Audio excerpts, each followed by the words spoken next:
tema yang kita sepakati kemarin itu adalah monoteisme Abraham. Nanti Bang Zuma membuka dengan premis dari Bang Zuma tentang apa yang mau disampaikan. Boleh di awal itu Bang Zuma boleh sampaikan bagaimana perspektif dari iman Bang Zuma mengenai monoteisme Abrahamik, dan nanti kemudian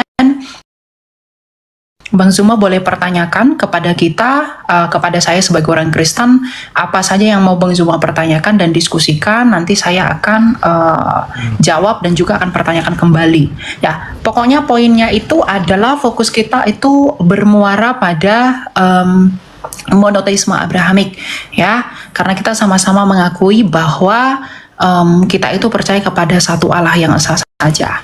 Nah, nanti di part terakhir di keenam, putaran keenam, bagian terakhir kita akan mengadakan yang disebut dengan penutupan, ya. Penutupan itu rekonstruksi. Jadi nanti Bang Zuma itu akan kasih kesimpulan dari apa yang kita peroleh pada sore hari ini. Kemudian juga nanti saya akan melakukan hal demikian. Begitu menutup, ya. Setelah ditutup nanti kita selesai, gitu. Ada kira-kira yang mau ditambah dari Bang Zuma mengenai rule-nya atau apa gitu? Saya rasa cukup. Saya rasa cukup deh. Kalau itu sih ya sederhana, artinya 5 sesi, nanti sesi terakhir itu closing ya, masing-masing 5 menit berarti ya. Betul. Jadi nanti Bang Zuma buka, nanti saya, baru Bang Zuma lagi, itu sampai 5 kali, baru nanti terakhir closing, ya. Baik. Dan closing. Dan sesuai aturan di diskusi itu, kalau closing itu tidak boleh menambah argumen lagi yang membuat orang bertanya, gitu loh. Jadi lebih kepada kesimpulan aja, itu bagaimana nanti. Oke? Baik. Oke, baik, sebentar ya. Oke, baik, kita mungkin boleh mulai. Bang Zuma boleh buka dengan peraturan yang kita sampaikan tadi dan premis yang mau disampaikan, serta bagaimana sudut pandang teman-teman muslim tentang monoteisme Abraham. Ya, silakan. Oke. Baik, bismillahirrahmanirrahim. Assalamualaikum warahmatullahi wabarakatuh. Sahabat-sahabat sekalian, semangat sore. Pada sore hari ini saya bersama adik kita Elia membahas tentang konsep agama keyakinan terkait dengan monoteism, dalam hal ini Abrahamic atau yang kita kenal dengan Nabi Ibrahim. Jadi saya mengawalinya dengan sebuah ayat dalam Al-Quranul Karim dalam surah An-Nahl ayat 123. Allah Subhanahu wa taala menjelaskan, Bismillahirrahmanirrahim, "Tsumma auhayna ilaika an ittabi'a millata Ibrahim hanifa wa ma kana minal musyrikin."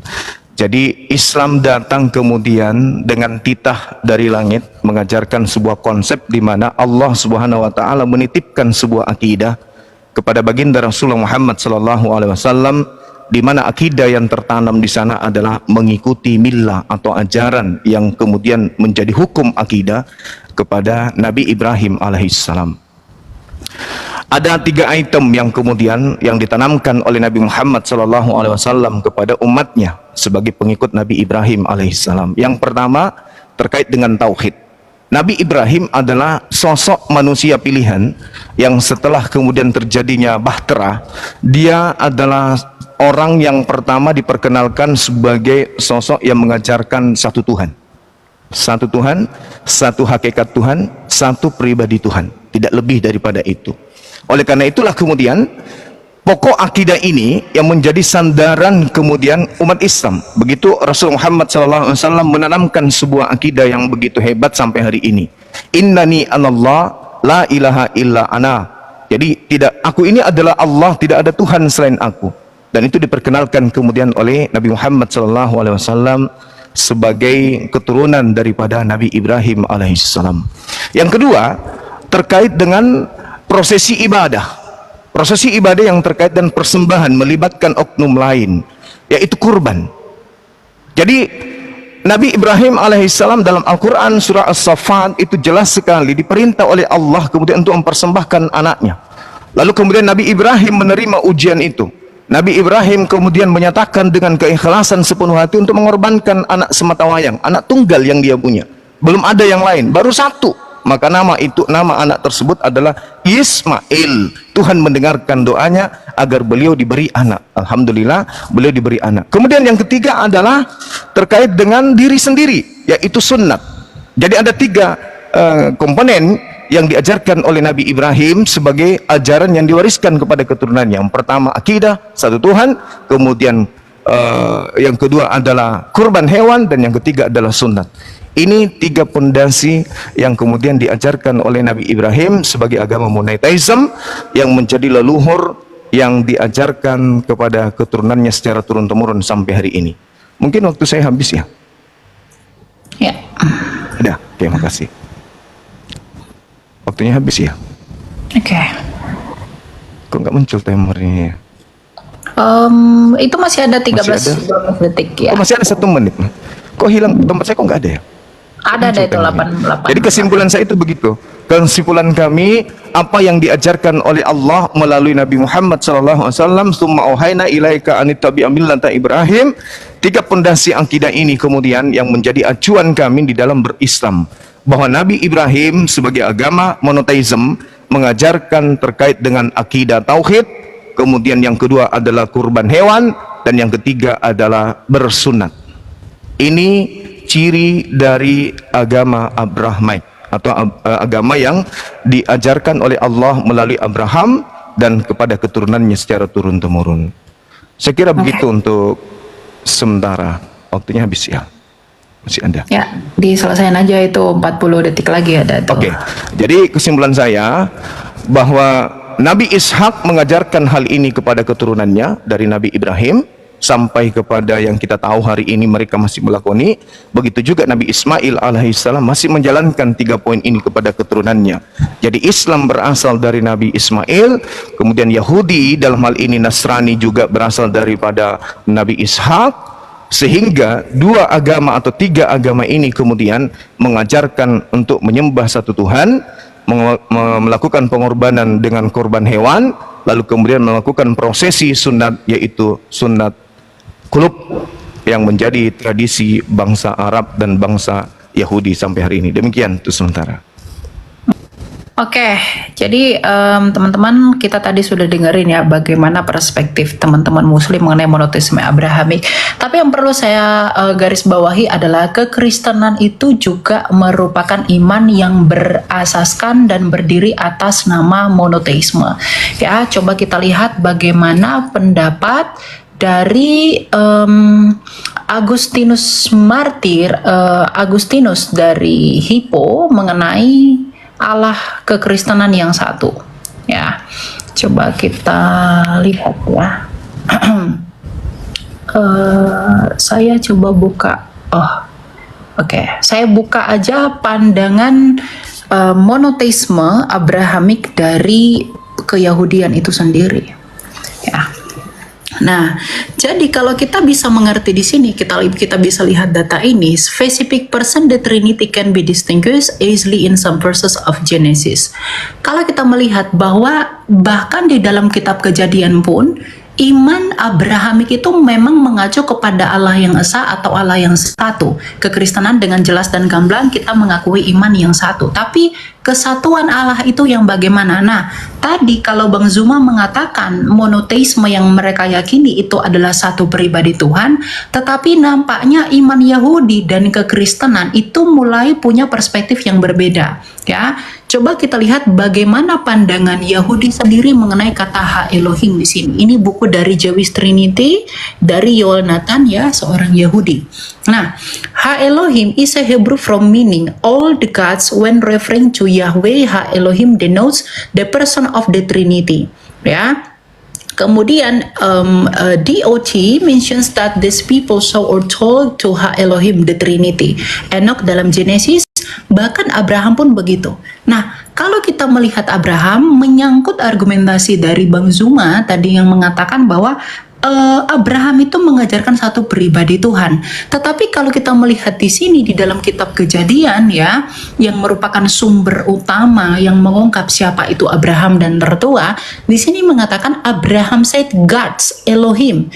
They caused me to wonder, itu adalah bentuk plural from my father's house dalam Kejadian 20 ayat 13 ya. Jadi di dalam kejadian itu sendiri memang Abraham itu mengaku Allah itu esa, tetapi keesaan Allah itu adalah sebuah misteri yang tidak dapat dijelaskan ya, dan itu tentu saja berkaitan dengan misteri Allah di dalam kata-kata iman Ibrani itu sendiri, dan itu nanti akan kita lanjut ke Trinitas gitu ya. Ini nah, di dalam Trinitas kita bisa melihat bahwa Tuhan itu dalam pengakuan iman kekristenan kita selalu mengaku, misalnya dalam pengakuan iman Nisea, bahwa kita percaya Allah itu esa, tetapi keesaan Allah itu bisa dijelaskan yang dijembatani melalui pemahaman Trinitas. Jadi melalui Trinitas kita bisa mengetahui bagaimana dan seperti apa Allah kita yang satu itu.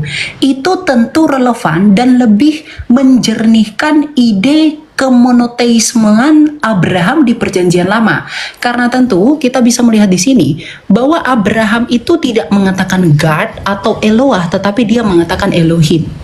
Ya, di sini dikatakan a plausible interpretasi is that two persons of the Trinity appear consecutively to tell Abraham to leave Haran. Ya, jadi memang Abraham itu menyembah satu Tuhan, tapi satu Tuhan yang bagaimana? Nah, ternyata itu sudah dijawab di dalam kitab Kejadian, teman-teman. Yang mungkin nanti kita lihat ya. Di sini dikatakan gini, pada mulanya Allah menciptakan langit dan bumi. Ada Allah yang kemudian dalam iman Kristen disebut sebagai Sang Bapa. Bumi belum berbentuk dan kosong, gelap gulita meliputi samudra semesta, dan roh Allah, ada roh Allah. Dan kemudian berfirmanlah ada. Jadi ada Allah yang disebut sebagai Sang Bapa, ada rohnya Allah yang kemudian disebut dengan Roh Kudus, dan ada firman Allah sebagai daya cipta Allah. Jadi meskipun Abraham mengajarkan iman monoteisme, dan di dalam Perjanjian Lama ide mengenai Trinitas itu sudah ada dan prinsipnya sudah ada, tetapi hanya kekristenan yang secara sempurna mengelaborasi kebagaimanaan Allah itu sesuai dengan sabda Tuhan kita Yesus Kristus dalam Matius 28 ayat 19 yang berkata, baptislah mereka dalam nama Bapa dan Anak dan Roh Kudus. Ya, jadi monoteisme Abraham itu dilanjutkan oleh kekristenan tapi dengan konsep dan pemahaman yang lebih sempurna. Begitu. Ya. Silakan. Oke. Masih ada kayaknya waktunya ya? Enggak, sudah. Sudah habis. Ya, silakan. Betul. Oke, baik. Baik. Ya. Jadi kalau berbicara mengenai konsep ketuhanan, monoteisme itu tidak akan pernah kemudian berubah menjadi 3 atau berapapun. Yang namanya monoteisme itu segala aspek yang ada pada dirinya itu harus merujuk kepada hakikat yang satu itu. Memang dikenal dalam tradisi Yahudi sama seperti di Islam. Beberapa kemudian kajian di Islam, misalnya dalam surat Taha, Allah menerangkan bagaimana dirinya, Allahu la ilaha illahu lahu al-asmaul husna, dan seterusnya. Bagaimana kemudian Allah menyatakan diri, Tuhan yang satu ini menyatakan diri dengan berbagai macam-macam sifat yang ada pada dirinya. Dan kita kenal di dalam bahasa Ibrani juga ada Eloah, kemudian ada Elohim, ada Elohai, kemudian ada lagi yang disebut Saddai, sifat, dan seterusnya. Bukan berarti nama-nama ini merujuk kepada berbagai pribadi, membagi diri, dan seterusnya. Karena pencipta langit dan bumi namanya monoteisme, berarti dia menganut ajaran satu tauhid. Seperti misalnya ketika kita berbicara mengenai Yod-Heh-Vav-Heh, seperti di dalam kitabnya saudara-saudara kita Yahudi, bagaimana mereka memperkenalkan Ehye atau Yod-Heh-Vav-Heh atau Hasem yang mereka kenal kemudian. Itu tidak merujuk kepada hakikat yang 2 atau 3, tapi merujuk kepada satu hakikat saja. Ini yang perlu dipahami. Sehingga ketika kita berbicara mengenai ajaran Abraham memperkenalkan Tuhan. Hanya satu Tuhan, hanya satu pribadi, satu hakikat. Bukan menjadi berbagi-bagi nantinya. Dan itu dianut sampai hari ini oleh orang-orang Yahudi. Ketika mereka mengatakan Vayomer Elohim El Moshe, Ehye, itu tidak merujuk kepada nanti berbagi-bagi pribadi. Ada yang seperti menjadi anak, ada yang menjadi Roh Kudus. Itu tak ada itu dalam ajaran monoteisme. Itu ajaran yang muncul belakangan. Kenapa demikian? Karena di dalam kitabnya orang Yahudi itu yang menjadi tonggak akidah mereka utamanya di dalam 2 Samuel 7:22 misalnya, Tuhan itu maha tinggi sehingga dia tidak rendah. Karena kapan dia turun rendah, maka dia akan serupa dengan makhluk. Dia akan serupa dengan makhluk. Karena dia serupa dengan makhluk, maka dia akan dipersamakan dengan makhluk. Dengan demikian maka tauhid itu gugur, satu Tuhan itu gugur karena dia serupa kemudian dengan makhluknya. Apabila Tuhan itu sudah serupa dengan makhluk, maka dia tidak layak disebut Tuhan. Dia layaknya disebut dewa-dewa gitu. Nah, makanya saya mengatakan, ketika berbicara mengenai Tuhan, Tuhannya Abraham, Abraham memperkenalkan kemudian pencipta langit dan bumi, itu cuma satu. Cuma satu. Orang Yahudi mengenalnya dengan Hasem, dengan konsep Yahweh, dikatakan di kitab mereka bahwasanya perkenalan ini kemudian muncul kepada Abraham, muncul kepada pengikutnya Aser bukan merujuk kepada pribadi yang berbagi, bukan artinya nanti akan terpecah-pecah begitu zamannya berubah maka Tuhan memperkenalkan diri dalam bentuk ini, dalam bentuk itu tidak diajarkan, dan itu sifatnya masih ada sampai hari ini. Nah, kembali ketika berbicara mengenai Al-Quran, Allah Subhanahu wa ta'ala begitu banyak dalilnya di dalam Al-Quran yang menerangkan bagaimana kemudian Nabi Ibrahim dan keturunannya itu beriman kepada satu hakikat ini. Qul amanna billah wa ma unsila ilaina wa ma unsila ala Ibrahim wa Ismail wa Ishaqa wa Yaqub wal asbat wa ma uti Musa Isa wan nabiyyuna min rabbihim. Semua nabi merujuk kepada satu hakikat ini, yaitu pencipta langit dan bumi, Rabbus samawati wal ard.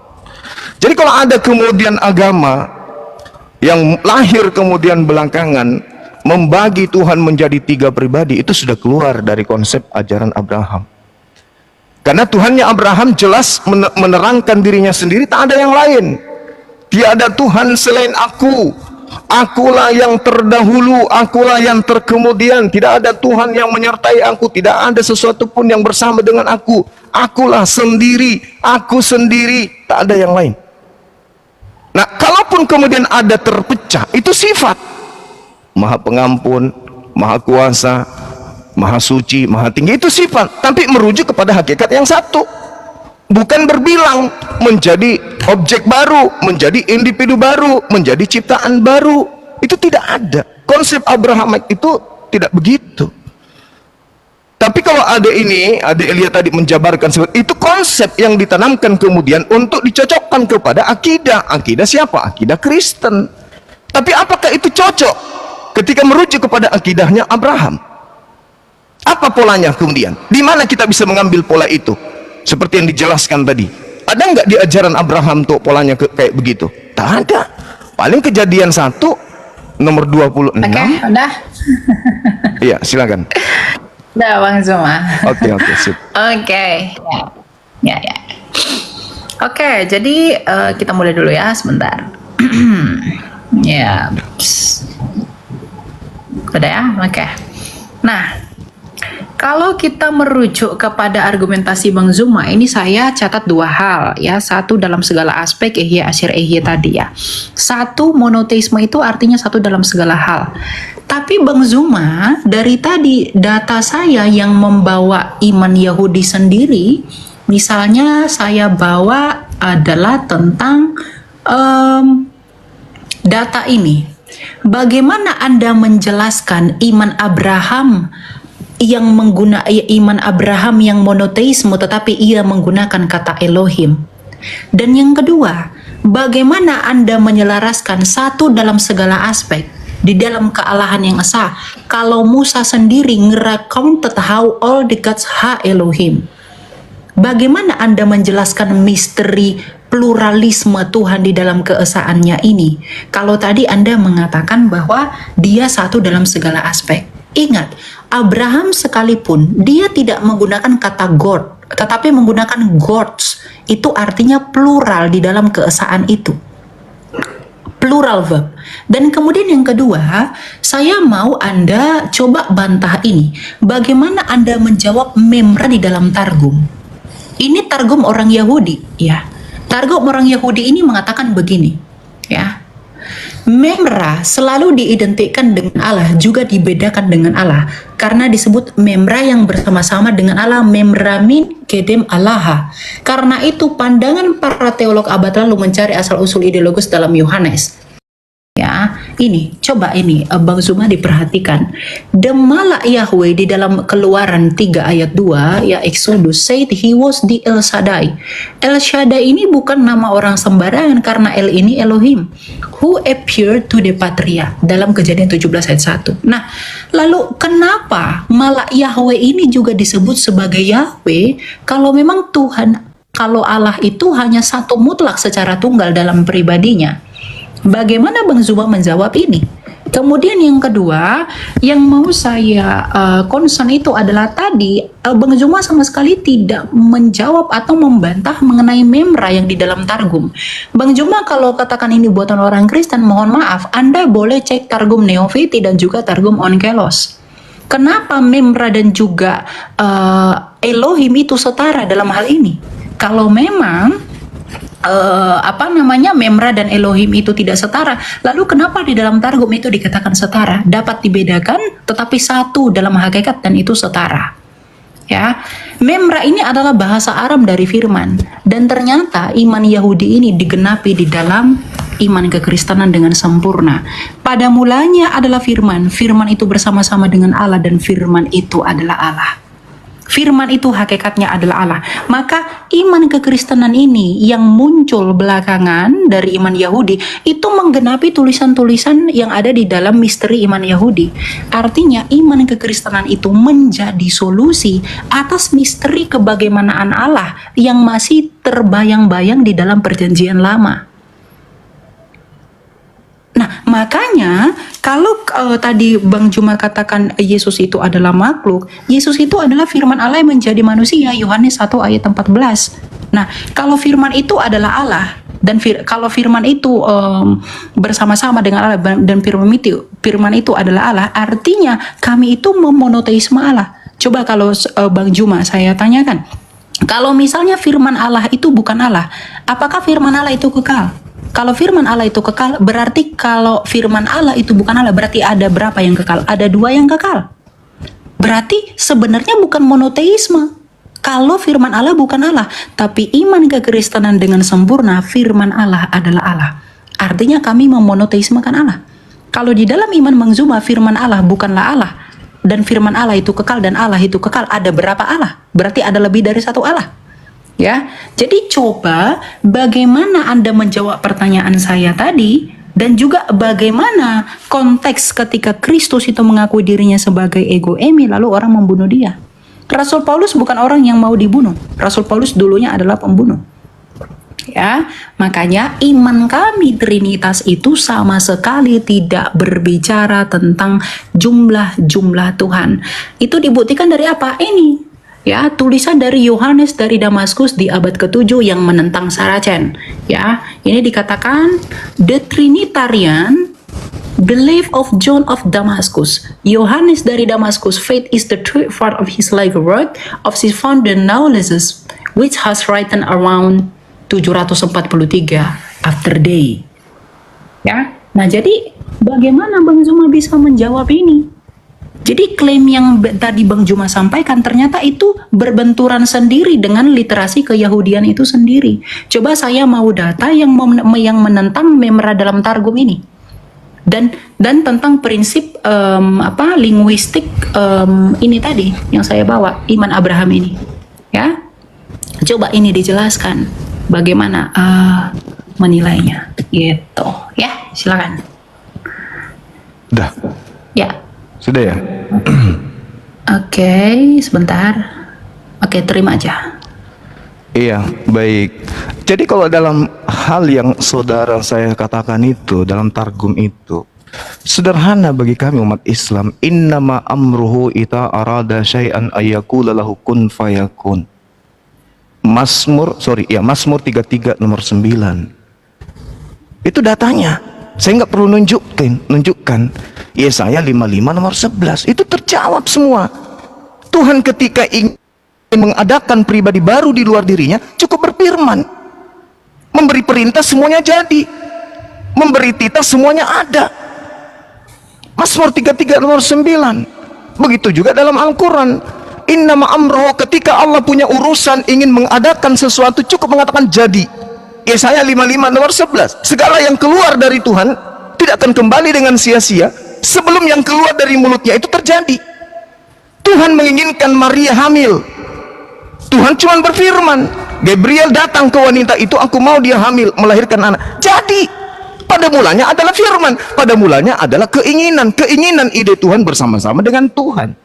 Itu sifat. Tapi Yesus ini bukan firman.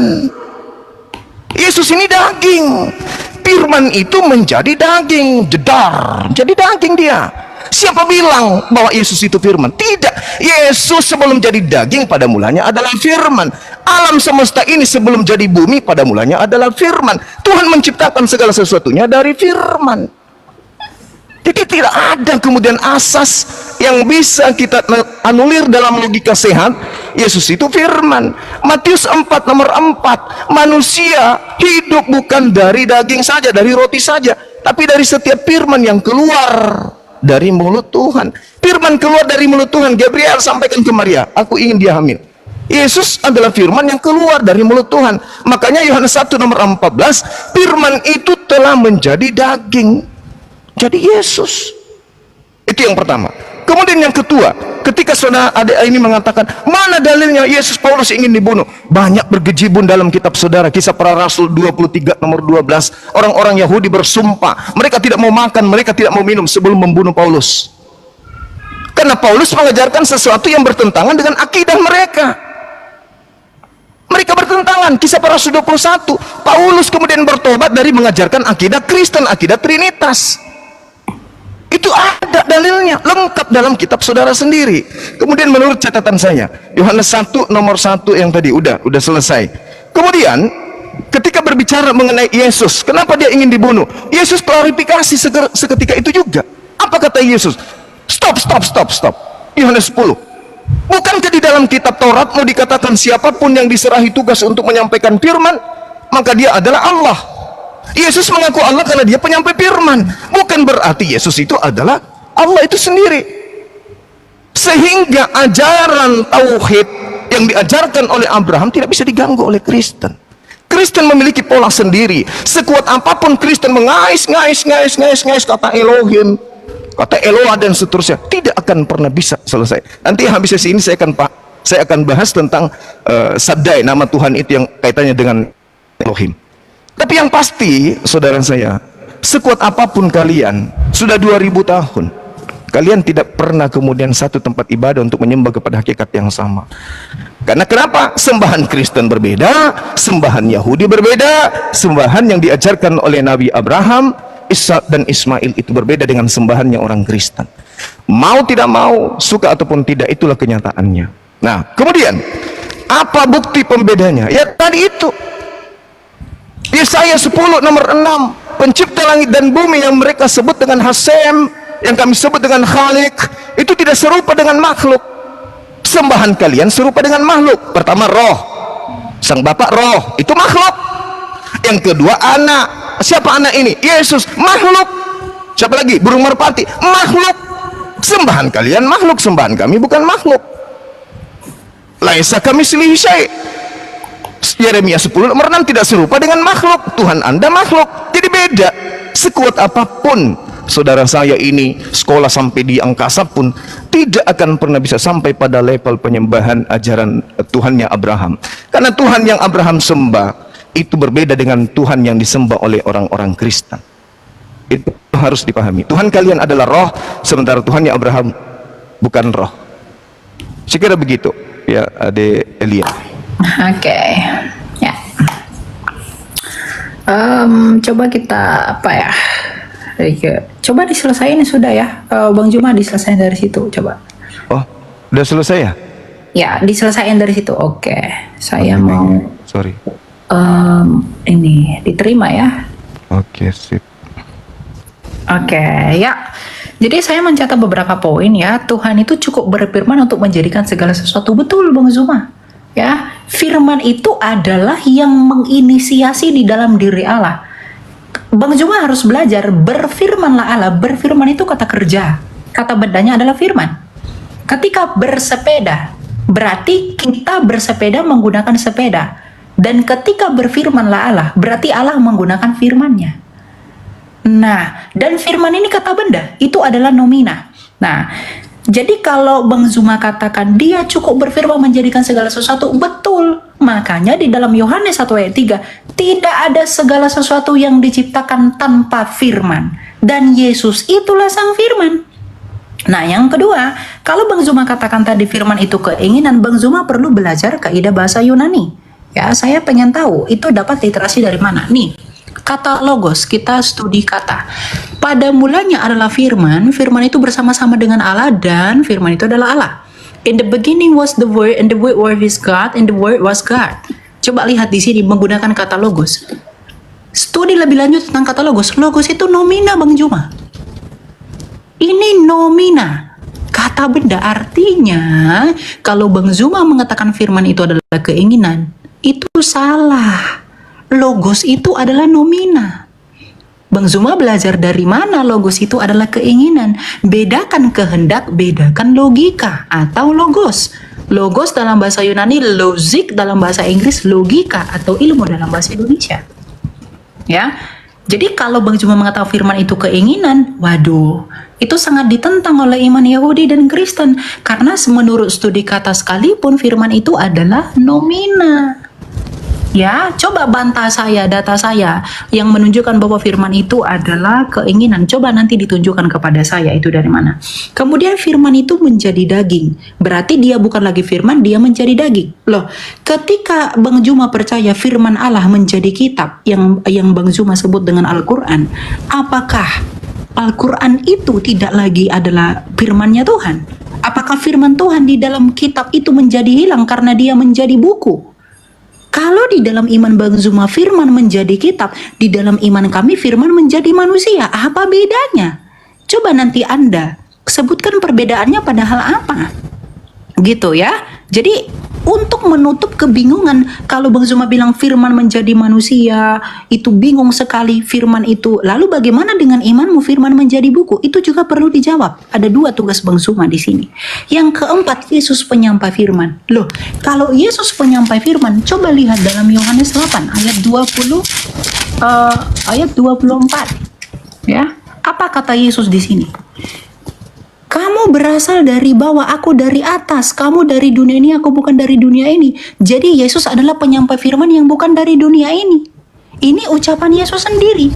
Bagaimana Bang Zuma membantah ucapan Kristus sendiri yang mengatakan bahwa dia datang dari atas? Adakah nabi-nabi yang pernah mengklaim bahwa dia datang dari atas, Bang Zuma? Apakah Elia, Musa, Henok, atau nabi yang manapun mengaku datang dari atas? Coba ini dipertimbangkan ya. Jadi tugas Bang Zuma itu adalah bagaimana firman itu keinginan menurut studi kata Yunani ini. Coba dijelaskan, saya pengen tahu. Yang kedua, firman itu menjadi daging. Kalau firman menjadi daging, dia kehilangan firman. Lalu bagaimana dengan firman menjadi buku? Apakah dia kehilangan firman di dalam kitab itu? Yang ketiga, Yesus menyampai firman. Yang keempat, roh itu adalah makhluk. Kalau roh itu adalah makhluk, Yesus berkata Allah itu roh. Apakah Allah itu makhluk menurut Yesus? Apakah Anda menganggap Yesus itu sesat? Kalau Anda menganggap Yesus itu sesat, lalu kenapa Anda menggunakan perkataan Yesus untuk menentang argumentasi saya? Yesus sendiri yang mengatakan Allah itu roh. Dan kalau Anda tidak percaya, berarti Anda mengatakan Allah itu adalah makhluk. Dan Anda di satu sisi menggunakan ucapan Yesus untuk membantah saya, tapi Anda sendiri juga membantah ucapan Yesus. Bagaimana Anda menjelaskan ketimpangan pemahaman Anda tentang klaim Anda ini? Ya, coba dijelaskan. Dari mana firman itu keinginan menurut studi kata tadi? Lalu firman menjadi daging, bagaimana dengan iman Anda? Firman menjadi buku. Apakah dia kehilangan firman? Yang ketiga, Yesus penyampai firman. Penyampai firman yang datang dari atas dan bukan dari dunia. Dan roh itu adalah makhluk. Berarti Yesus berbohong. Tapi kenapa Anda menggunakan ucapan Yesus untuk membantah saya? Begitu. Ya, silakan. Oke, baik.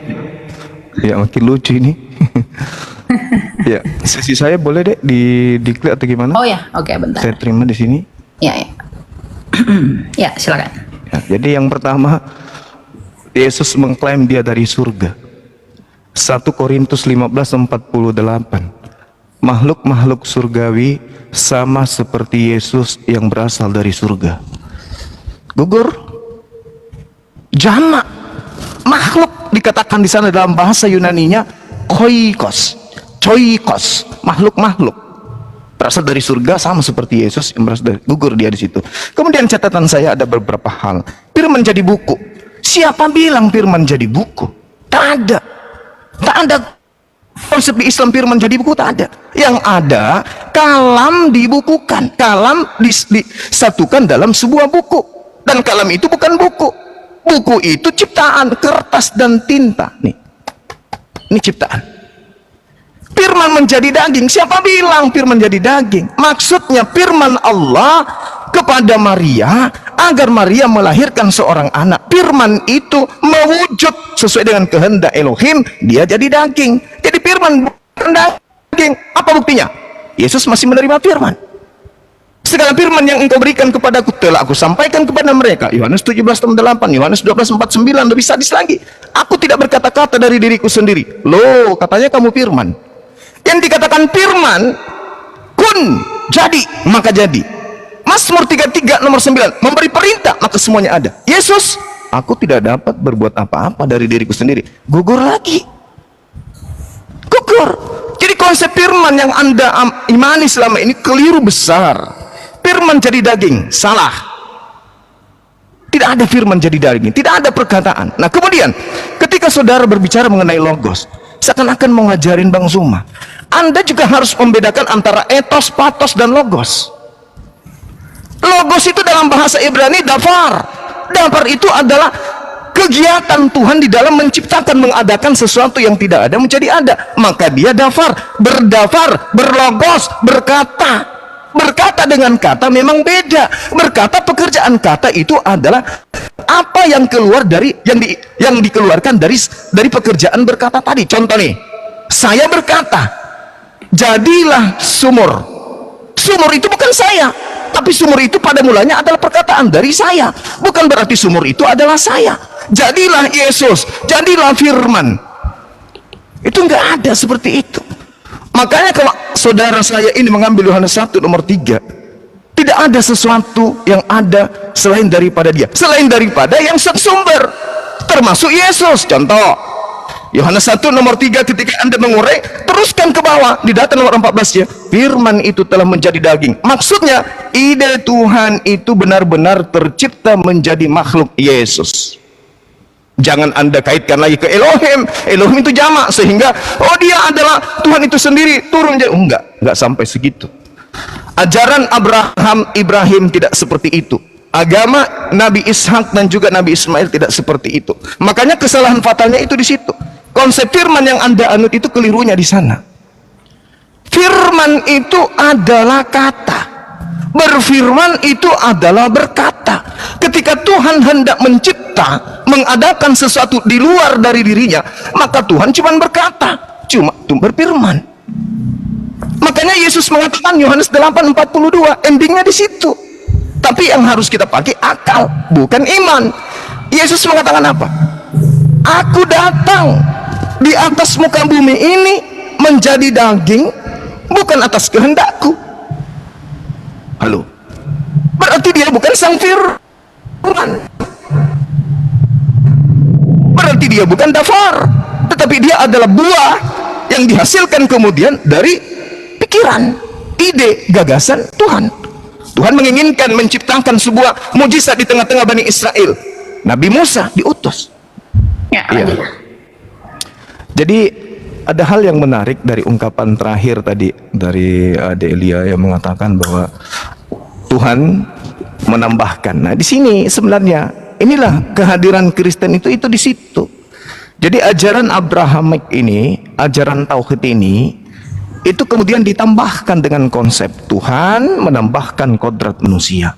Nah, pada saat Tuhan menambahkan kodrat manusia, inilah jatuhnya kepada ciptaan. Kemanusiaan ini ciptaan.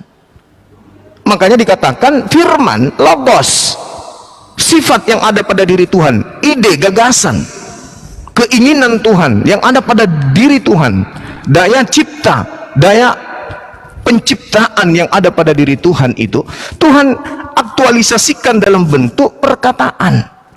Maka dia berkata, keluar dari sifatnya, logosnya yang melekat pada diri Tuhan itu, kemudian dia mengatakan, aku hendak menciptakan makhluk bernama Yesus dari seorang wanita perawan bernama Maria. Itu logos, sifat yang melekat pada diri Tuhan. Sifat ini kemudian terrealisasi dengan rema, dengan dia berfirman. Maka malaikat Gabriel menyampaikan kepada Maria, terrealisasilah apa yang ada. Begitu daging ini jadi manusia karena dia dikasih roh, kemudian dia menerima rema, dia menerima kehendak firman Tuhan. Makanya ketika Yohanes 17:8 saudara tunjukkan, kata itu memang betul, Yesus menerima rema. Oke, Yesus menerima perkataan, yes. Jadi sang logos menitipkan kemudian rema, ucapan kepada sang perantara, yaitu Yesus yang adalah makhluk. Itu tidak salah di sana, itu tidak keliru. Yang jadi permasalahan kemudian adalah ketika Yesus ini yang adalah makhluk yang berasal dari sifat Allah yang adalah logos yang melekat pada diri Allah, kemudian menerima rema, dianggap sebagai Tuhan itu sendiri, sehingga ada konsep menambahkan kodrat daging. Daging ini ciptaan. Apa mungkin Tuhan menambahkan ciptaan pada dirinya dan ciptaan itu kemudian menjadi Tuhan juga? Ya tidak mungkin lah. Itu konsep para dewa. Kalau dewa-dewa Roma Yunani, iya, makanya muncul kata Theos. Theos itu dewa. Dewa nuzul menjadi manusia, mengambil daging menjadi setengah dewa setengah manusia. Itu betul. Tapi kalau dikatakan kemudian pencipta langit dan bumi yang dikenal dengan sebutan Hasem menambahkan pribadi baru dalam bentuk daging, oh itu nggak ada di ajaran Nabi Ibrahim, Abrahamaik, itu nggak ada yang kayak gitu. Itu murni dari ajaran Kristen aja yang bikin. Makanya konsep logos ini dalam hal ini adalah pada mulanya adalah firman ini menjadi daging, itu hanya ada di Kristen. Yohanes 1 ini nggak diimani oleh orang-orang Yahudi, karena itu sangat mengganggu ajaran tauhid mereka, mengganggu ajaran yang diajarkan oleh Nabi Abraham atau kakek mereka. Ini yang perlu dipahami. Sehingga ketika kita gulirkan permasalahan, kodrat yang ditambahkan pada diri Tuhan ini apakah ciptaan atau pencipta? Nah, itu masalah di situ. Ketika saudara mengatakan menambahkan kodrat manusia, pertanyaannya, jasadnya, dagingnya berupa kaki, tangan, semua yang ada pada diri ini ciptaan atau pencipta? Siapa yang kemudian mengadakan sesuatu yang tidak ada menjadi ada? Maria tadinya tidak punya anak, tiba-tiba muncul bayi. Siapa yang menciptakan bayi imut ini? Karena ini adalah hal yang ditambah-tambahkan kemudian, sehingga Yesus mendapatkan posisi dari Trinitas ini. Yesus jadi bagian, dagingnya jadi bagian, jadi Tuhan. Sehingga kata Elohim dimaknai jamak, Tuhan itu banyak. Nah sekarang permasalahannya muncul ketika Tuhan menambahkan kodrat manusia, daging, darah, kulit, tulang, rambut, kuku. Ini apa? Ciptaan atau bukan? Karena dia adalah hal baru. Anak Maria ini adalah hal baru. Maria tadi yang tidak memiliki anak, tiba-tiba menjadi anak. Nah inilah kemudian yang perlu dipahami oleh saudara-saudara Kristen, bahwa batilnya konsep Trinitas itu nyata terlihat dengan adanya penambahan pribadi Tuhan yang merupakan manusia. Gambarannya Kolose 2:9, Filipi 2 nomor 6 sampai nomor 8. Tuhannya Bani Israel mengambil daging manusia. Apakah daging ini ciptaan? Nah itu masalah besar. Demikian. Oke, berarti nanti ini saya dulu, baru nanti setelah saya Bang Juma tutup, saya juga tutup ya. Udah 5 soalnya. Oke. Betul ya? Oke, ya. Oke, saya harap teman-teman dapat manfaat ya dari apa yang kita sampaikan. Jadi teman-teman, kesimpulan itu tetap ada di dalam penonton ya. Kita itu diskusi saja by data, dan Anda yang menimbang sendiri saja gitu. Oke, kita lihat. Oh, sebentar. Um, Dikirim deh kayak tadi. Oke, ya. Wait. Oke. Udah? Yes. Oke, ya. Puji Tuhan ya. Nah, yang pertama saya mau bantah yang pertama ya. Bang Juma mengatakan itu adalah buatan Kristen. Ya, Bang Juma mungkin akan mengatakan itu buatan Kristen karena dari tadi Bang Juma belum mampu membantah ini. Memra dalam Targum. Bang Zuma, kalau memang firman itu menjadi manusia itu ide Kristen, di dalam iman Yahudi memra itu menjadi malah Yahweh di dalam data ini. Nih, Bang Zuma. Malah Yahweh dalam Exodus, dia menjadi teofani. Memra itu menjadi teofani. Dan memra itu juga disembah. Artinya ide firman Allah menjadi manusia itu bukan punya Kristen doang. Tapi Yahudi juga mengakui itu. Malah Yahweh. Memra dalam Targum tadi. Ya, saya tidak heran mungkin tadi Bang Zuma tidak mengatakan itu tidak ada karena belum menjawab ketimpangan dalam argumentasi ini. Ini belum dibantah sama sekali. Ini punya Yahudi, ya. Nah, kemudian yang kedua itu adalah logos itu sifat. Nah, kalau logos itu adalah sifat, saya ingin ajak Bang Zuma berbicara lebih jauh. Bagaimana mungkin sifat itu adalah nomina, Bang Zuma? Sifat itu adalah adjektiva, bukan nomina. Adjektif, cantik, manis, lucu, itu sifat. Itu adjektiva. Tapi logos ini nomina, nominatif.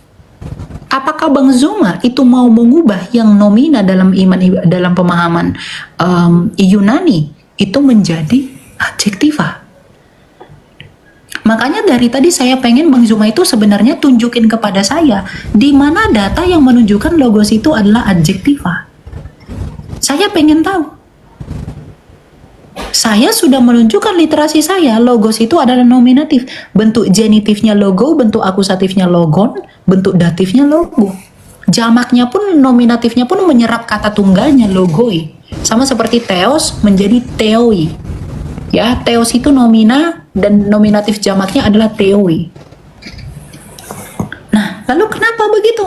Bagaimana Bang Juma menjawab ini? Bagaimana Bang Juma mungkin dengan mudah membolak-balikkan istilah, tapi tidak ada literasi yang disampaikan? Ya. Nah, yang ketiga, Yesus itu adalah makhluk. Oke, Yesus itu adalah makhluk. Karena dia menjadi manusia, dia bukan transubstansiasi Bang Zuma. Tadi saya sudah jawab bahwa ketika Bang Zuma percaya kalam itu dibukukan, maka kami pun percaya kalam itu dimanusiakan. Kalau itu berkaitan dengan ide ilahi, firman itu adalah ide ilahi, yang mau saya pertanyakan adalah apakah ide itu yang di dalam diri Allah itu bukanlah Allah sendiri? Karena ini logos itu adalah akal budi. Akal budinya Bang Zuma, bukankah Bang Zuma? Lalu akal budinya Allah, bukankah Allah? Pasti Allah. Jadi logika dan nalar yang relevan itu dielaborasi oleh Rasul Yohanes. Santo Yohanes. Pada mulanya sudah ada firman-firman itu bersama-sama dengan Allah. Firman itu adalah Allah. Karena di dalam Allah, bukan di luar Allah. Ya, jadi ini tadi tugasnya itu sebenarnya yang tidak dijawab itu sebenarnya adalah masalah memra ini. Bang Zuma itu mengatakan itu buatan Kristen, firman menjadi manusia. Lalu bagaimana memra ini lebih parah loh? Memra itu menjadi malah Adonai loh. Malah.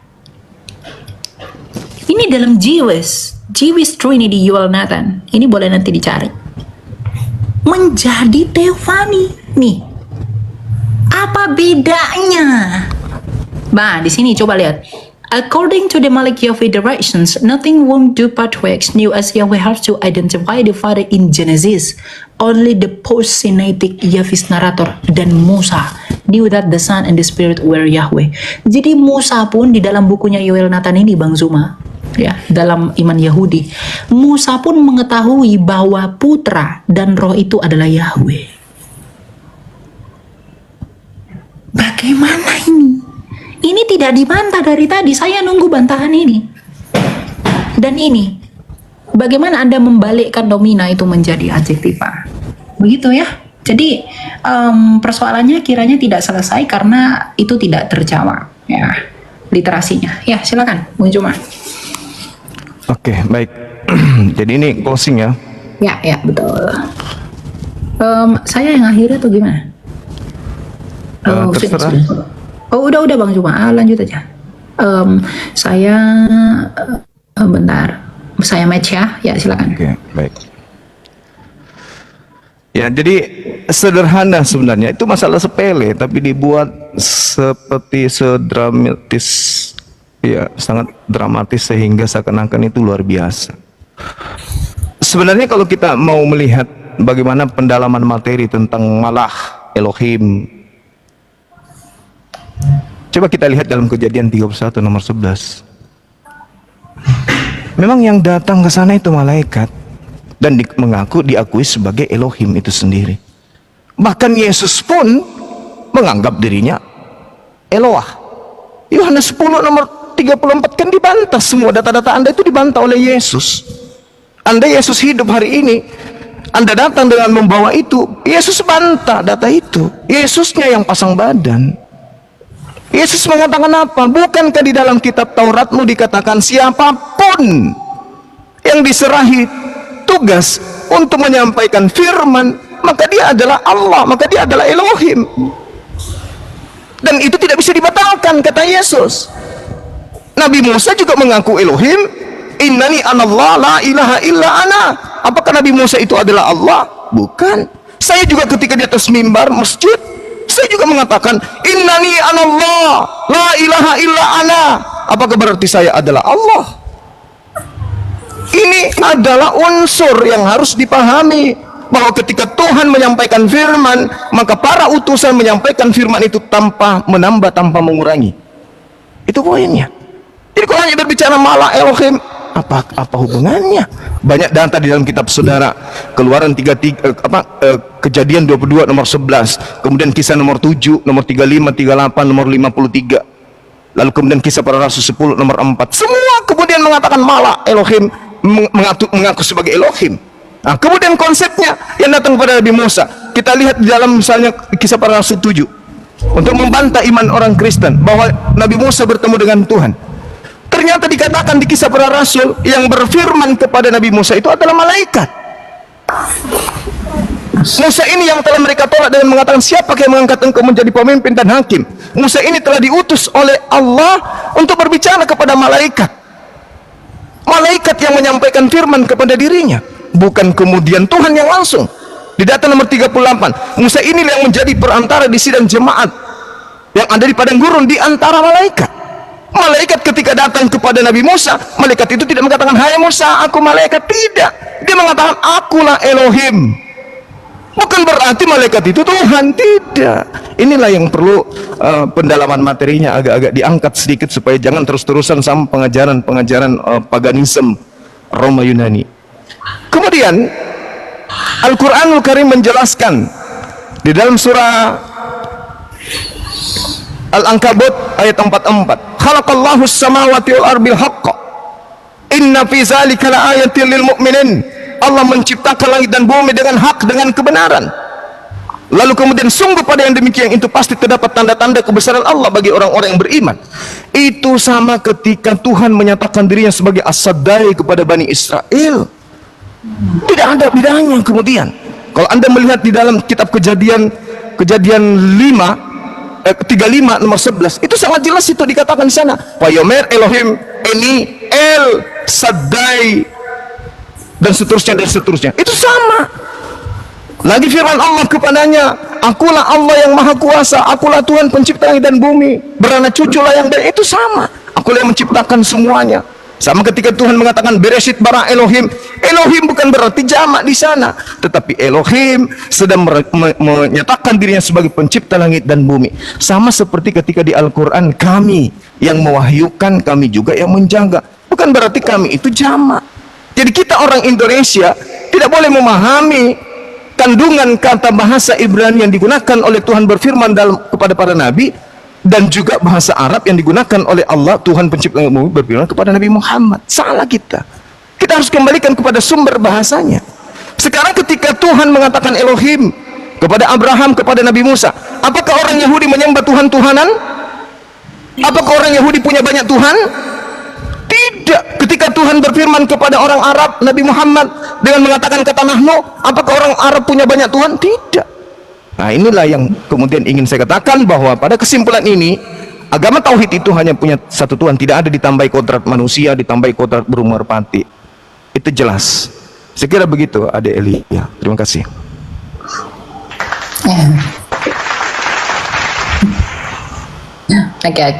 Oke. Saya apa ini? Saya tutup, Apa tugas ya. saya?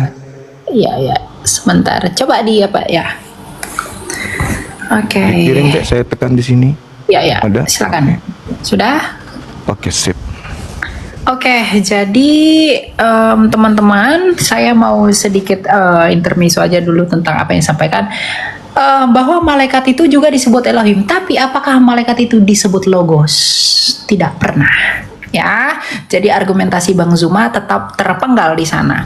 Nah, saya mau tutup teman-teman begini. Yang mau saya beritahukan kepada kalian adalah apa tadi yang disampaikan oleh Bang Zuma itu ternyata tidak mengcover apa yang saya minta dan saya maksudkan, karena dengan literasi yang saya bawa tadi yang menunjukkan bahwa logos itu nomina, kemudian Bang Zuma ubah itu menjadi adjektiva, saya berpikir bahwa adanya ketidakselarasan di dalam jawaban yang saya minta itu karena ternyata Bang Zuma menilai segala sesuatu itu tidak sesuai dengan standar ilmu pengetahuan.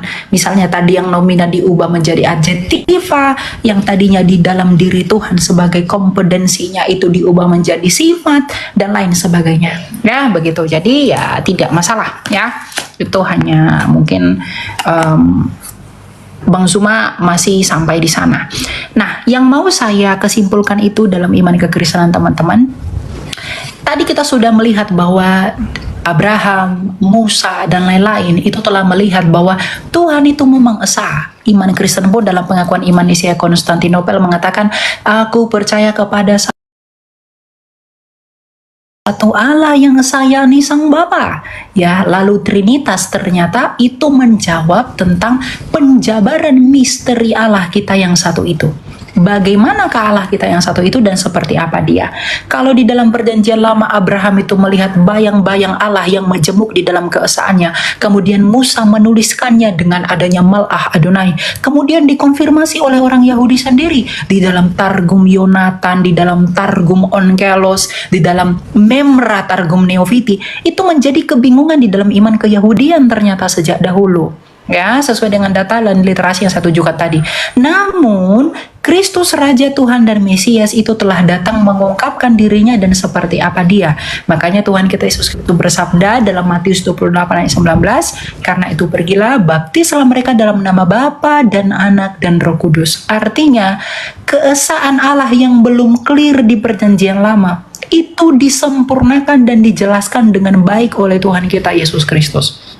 Meskipun di satu sisi Tuhan kita Yesus Kristus tetap mengatakan Allah itu esa, karena memang Yesus Kristus adalah firman yang keluar dari Allah, yakni Sang Bapa. Jadi iman yang sejati adalah iman yang dapat saling menubuatkan dan saling mengkonfirmasi serta saling menggenapi. Dan terbukti kekristenan adalah jawabannya, ya, sebagai satu di antara Abrahamik. Nubuatan para nabi itu sempurna digenapi oleh Kristus. Nah, makanya dikatakan dalam Lukas 16 ayat 16, hukum Taurat dan nubuatan kita para nabi itu berakhir sampai tampilnya Yohanes Pembaptis, dan sejak saat itu kerajaan Allah diberitakan. Maka Kristus dalam ide dan juga pondasinya sebagai firman Allah dengan pengajarannya yaitu Trinitas, itu memberikan kita pemahaman bahwa Allah yang satu dan esa di perjanjian lama telah selesai digenapi dan selesai dijabarkan dengan sempurna melalui Trinitas yang kemudian diteruskan oleh bapak-bapak apostolik dan bapak-bapak gereja melalui gereja Katolik yang kudus, gereja Ortodoks, dan juga gereja-gereja berikutnya. Jadi kekayaan iman kekristenan adalah kekayaan yang tidak bisa dijabarkan secara harafiah, tapi bagaimana Tuhan itu berkarya menjaga orisinalitas dan kemurnian dirinya yang sejati sebagai Allah yang benar melalui firman-Nya yang saling menggenapi. Jadi cross-lining antara nubuatan di perjanjian lama, gambaran Allah ada di Kejadian 1, ada Allah, ada Roh Allah dan firman Allah. Orang Yahudi masih dalam bayang-bayang, kemudian dalam Targum itu masih dijelaskan dengan tidak sempurna. Namun di perjanjian baru Kristus menggenapi itu dengan Bapa dan Anak dan Roh Kudus, sekaligus dia adalah penggenapan dari hukum Taurat itu sendiri. Kolose 2 ayat 16 dan 17. Jadi kesempurnaan Allahnya Abraham, Ishak dan Yakub itu selesai dan ditutup di dalam Kristus menurut penulis surat Ibrani. Jadi keselamatan hanya ada di dalam yang benar, dan keselamatan hanya ada di dalam Kristus yang mengaku sebagai akulah jalan, kebenaran, dan hidup. Tujuan kita untuk hidup bukan untuk mati, jadi percaya dan datanglah kepada Kristus yang memiliki hidup. Begitu, terima kasih. Ya, gitu ya. Oke. Iya. Oke. Jadi gimana? Dengar-dengar Umi Dini juga menjadwalkan kita ya? Gimana? Siapa?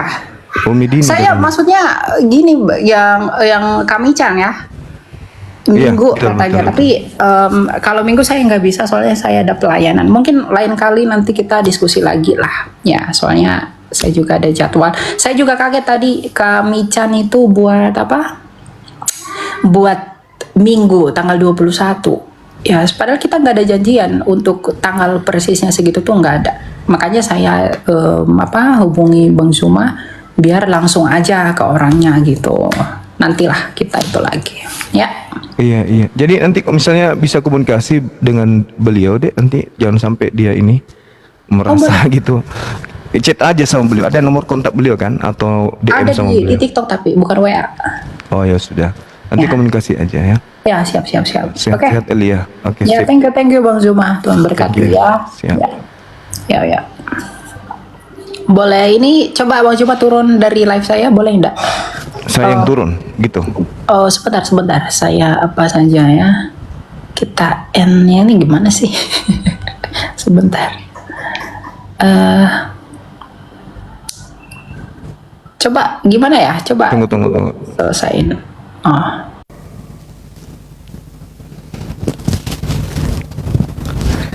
Hai teman-teman. Assalamualaikum warahmatullahi wabarakatuh. Masya Allah.